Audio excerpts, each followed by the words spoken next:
Well, there's a few ways to protect your apple trees from deer. There's polypropylene fencing. This works. This is an 8-foot fence around my 1-acre orchard.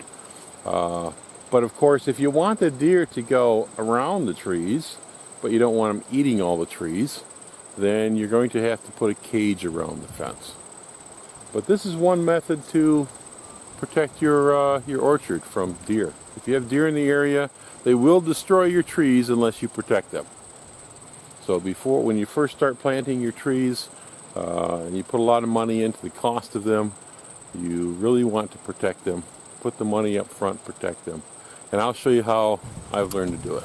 The cost for polypropylene fencing is approximately, for an 8-foot high fence, it's approximately $1 per linear foot. Plus stakes. I put a wire around, a plastic wire around the top to hold it up a little bit. But call it $2 a linear foot with the stakes, I suppose, and that's about the cost of your fencing. Typically, it's cheaper to fence around your apple trees, one big fence, than fencing each tree individually. This is my brother Dean's orchard, right next door to me. Dean is benefiting from my experience of raising apple trees. I made all the mistakes that everybody could make. I started planting apple trees 20 years ago, and I'm still learning. This is the best way we've found to plant apple trees for home use and for attracting deer. The deer, if you are going to plant apples for deer, don't expect to be getting apples for 10 years. Yes, you'll get a few apples before then, but the critters typically get them before the deer ever get a chance during late season. But this is how we found the best way. You need to protect your tree. This here is fencing. I bought it at the local farm store, Home Depot, Lowe's. It is a 2x4 grid here, 2-inch by 4-inch. It is 14 gauge wire. It's stiff enough that it stands by itself. And as you can see, here's the deer got into that tree, busted it. Dean made this fencing a little bit too small. It's about 4 to 4.5 feet in diameter. I typically want something about 6 foot in diameter. So he made them smaller. He did overlap like I suggested. Told him to overlap the fencing. He can always stretch it out, make it bigger. The drawback with having it too small in diameter is that when the branches start coming over the top, the deer can get to them. If you have the fencing too big to begin with, then it's kind of hard to reach the tree and prune it. So you want to be able to get into the tree easy enough. Dean used zip ties. You can use a piece of wire, zip ties on there so that you can get in. Of course, then you got to clip the zip ties off and put new ones in. But a piece of wire to hold it together. You need at least one post or ground stakes. One post on the upwind side to keep the whole cage from blowing over in the wind.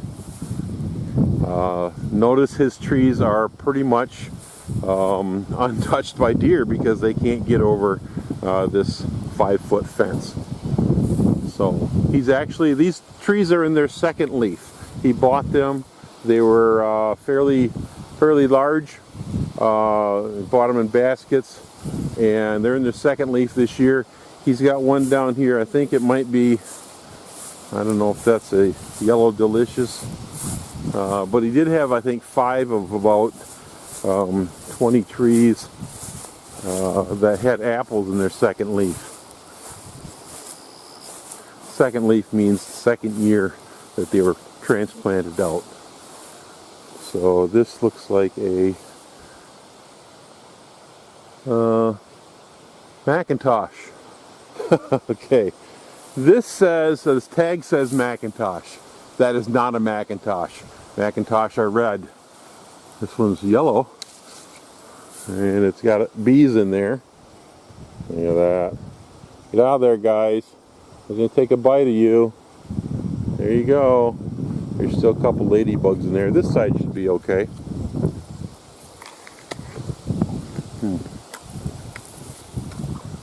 So, that is yellow delicious. Maybe a golden delicious.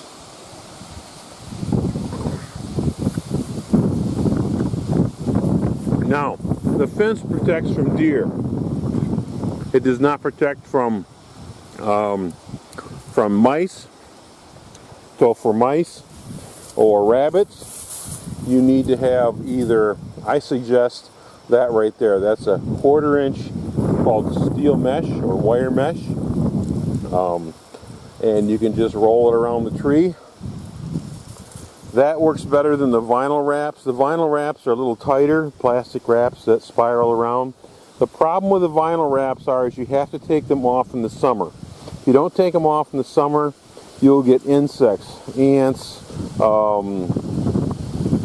worms. They'll lay nests in there because they can lay their nest above the ground so rain doesn't rain them out, and you're giving them protection in that vinyl wrap. So in the summertime, early summer, you take the wraps off. In the winter, about September around here, you have to put the vinyl wraps back on, otherwise the mice and the voles will gird the tree and kill it. I had trees for 10 years. They were 10 years old, and 1 year I didn't put vinyl wraps on. I didn't put them on. I just said, hey, the tree's big enough, should be fine. They were girded and killed in 1 year. A 10-year-old tree. Three of them. So even I'm learning.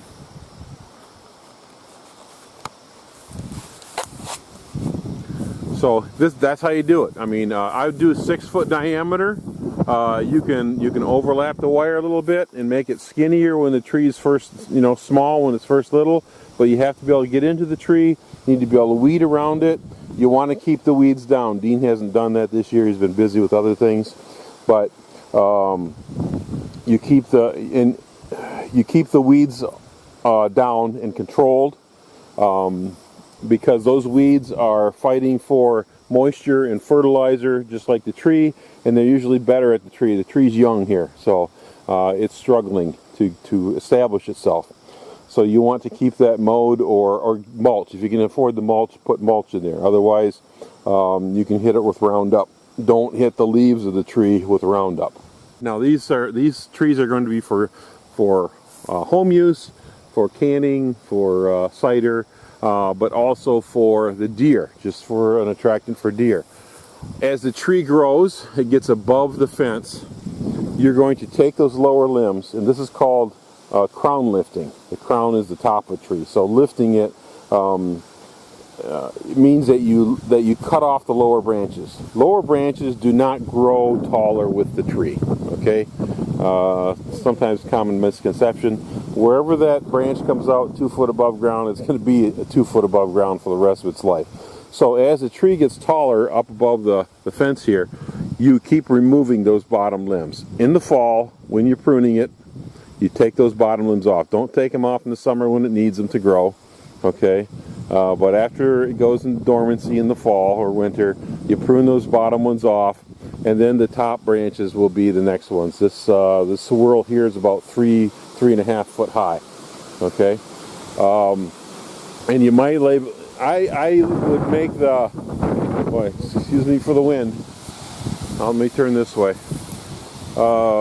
These limbs are too short. You can't mow under them. The deer will, when this tree gets bigger, these bottom branches would all be ripped apart by the deer anyway. But right now they're serving a purpose. They're letting the tree grow. You would want the first limb, the bottom limb, about 4 feet, no shorter than 4 feet. 4 feet off the ground, maybe 5 feet should be the first branch, because if the tree is growing above the deer, well, they can't kill it. You don't want the deer to kill your trees. So you have to keep them inside the fence until they get about 10 years old, and they're growing above the fence. Now, if you have apple trees, a lot of times you don't know what rootstock they're on. Some trees will grow bigger on the same rootstock than others. M7 may be large enough. An M7 rootstock may be large enough for a tree if it's a very vigorous grower. But you typically want a rootstock of an M106 or larger, like M111 for deer. The problem is when you buy them from the nurseries, they'll tell you it's a dwarf or a semi-dwarf, and those terms are used loosely. I usually consider an M7 to be a dwarfing rootstock. It's about 50% of full size. Maybe it'll grow 12 feet tall, maybe not quite that tall, depending on the variety. M107 is what, or M106 is what I would call a rootstock that is a semi-dwarf. It's about 70% full size, and that's good for deer. Okay, for deer-sized trees. I mean, you want them up above the deer. And I'll show you my older orchard in a little bit, and you'll see the difference. Now this orchard is new, it's young, it's just growing, it's struggling in its early years, and we have to overcome those struggles. We want to keep the grass and the weeds down around the tree. We want to make sure we fertilize it every year. Not the first year we plant, but every year after that. Make sure you fertilize it. Make sure you get a soil test for the ground. Make sure you lime if you need it, okay? Bring the pH up to about 6.5 at least. So Dean planted some fruit trees here. Some did well. Remember, a fruit tree when it's first planted is just like a young person. They can easily be damaged, okay? They can easily be killed. So we want to make sure that we give them every benefit that they can get. We can see one tree over here that the stress of the summer, this tree was planted this year, and it simply, even with the mulch around it, that says red court on it, this tree just died. It leafed out and died. That's a problem with, we had a summer, a June with very little rain, and that's when they were planted, early June. So that was bad. It was a bad planting year, and I don't think they were watered, and it probably just succumbed to that stress. Other trees, the other ones in this row, are fine. So, you know, sometimes you just can't tell what's going to go wrong with them. This fence has been blown around a bit, and it's come off this stake. Usually after a couple years, put that on there. Usually after a couple years, the weeds grow over the bottom of the fence, and it can't blow over anyway. But the first couple of years, you get a good wind through here, and this fence will the cage will roll off and destroy the tree as it goes, or at least harm it. So you see these whips, these are first year trees. This is typically how you buy them. So these whips here, these are first planted this year. They're in their first leaf. And you get a whip with lots of branches or lots of leaves on it like this all the way up. Now you want some of those to turn into branches. If you leave them all, they probably won't all turn into branches. So where's the first whirl of branches? About 4 foot up, right about here. I would pick about 3 or 4 of those buds, those leaf terminals there, and I would want those to come and making branches. So I'd remove all the buds up to the top whirl, and all of them below that in the fall once it goes dormant. And then next year those buds will grow out. I want the first branches on this tree 4 feet above ground. They will grow out and over the fence. Once they get up over the fence and above the fence height, the deer will be able to get anything that hangs down, but the deer are going to create a browse line that is about 6 feet tall. They will get up on their hind legs, they will pull on the branches, they'll knock every apple down that they can, and they will steal every apple from these trees from 6 foot on down at least. You don't want them to damage the tree though, so we need to have them protected inside a fence. In the orchard itself, plant clover. Okay, after its second year of clover, clover will start putting nitrogen back in the soil. Keep the clover as long as you can going, keep it mowed when the weeds get tall, and keep the clover in here as much as possible. That's just good. It brings the deer in, it's more browse for the deer. The trees are planted no less than 12 foot on center. Probably with these trees being a little bigger, I'd say 14 foot on center would be better. If you had M7 rootstocks, M7s don't grow that tall. It might be hard to keep the deer from damaging the tree a lot, unless you're really crown lift well.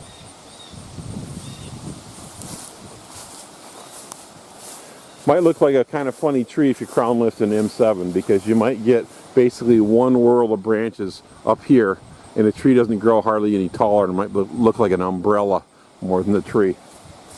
But if the deer, I've had deer take these young trees, and the first time they had a heavy load of apples, and they would reach up and they'd grab a branch and they'd pull it down with them. They don't just nibble on it and then let go. They stand up on their hind legs, they grab the branch, and they pull it down. And I've had them in light soil, sandy soil, pull the tree right over. They just almost uprooted the tree, bent it right over. So if it wouldn't be bad to actually put a stake next to the tree, like a 6-foot stake, 3 foot in the ground, and actually stake the tree if you're in light soil. What kind of apples? What kind of varieties? Everybody asks, what kind of varieties? Well, whatever grows good in your area, okay? Whatever makes a good, decent tasting apple in your area. I remember when I first started planting apples, I thought, yeah, but I want apples that I like, not necessarily what people say grow in my area. That was a mistake. I was like, hey, I want a Granny Smith. Granny Smith is a southern apple. I'm here in mid-Michigan. Saginaw Valley area, and it's not a great apple growing area. We have late spring frosts that tend to kill blossoms. When the trees were younger, they seemed to be more susceptible to frost.